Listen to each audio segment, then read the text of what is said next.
আচ্ছা, ছাত্র জীবনে বিয়ে ও পড়াশোনা কিভাবে মেনটেন করবো, ইবাদতে মনোযোগ এবং আগ্রহ বাড়ানোর উপায় কি? ছাত্র জীবনে বিয়ে করা ভালো তো, ছাত্র জীবনে বিয়ে করা কি ভালো। তাইলে আপনার 2 নম্বরই কাজেই সময় ব্যয় হবে না। তখন আপনি বউয়ের দিকে তাকিয়ে থাকবেন, আপনার বউ আপনার দিকে তাকিয়ে থাকবে, দুইজনে ইবাদত করতেছেন, তাকানো ইবাদত। এবং আপনি তখন আরেকজনের জন্য ফুল নিয়ে যাবেন, কষ্ট করে দাঁড়িয়ে থাকবেন, এতে আপনার গুনাহ হচ্ছে, কবিরা গুনাহ হচ্ছে।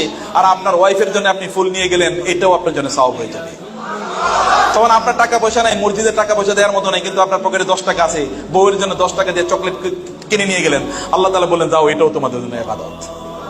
অতএব দুইজন মিলে ইবাদত করবেন, গ্রো টুগেদার, একসাথে ইবাদত করবেন। বিয়ে মিয়া যৌবনে না করলে বুড়া বয়সে বিয়ে করবেন, তখন আপনি বিয়ে করা দরকার কি? তখন আপনার বিয়ে করা দরকার, already you are half dead, অর্ধমৃত। রাসূল বলেছেন তুমি যৌবনে বিয়ে করো, তাহলে তোমরা কি উভয়ে আনন্দ ফুর্তি করতে পারবে, এটা তো আনন্দের বয়স।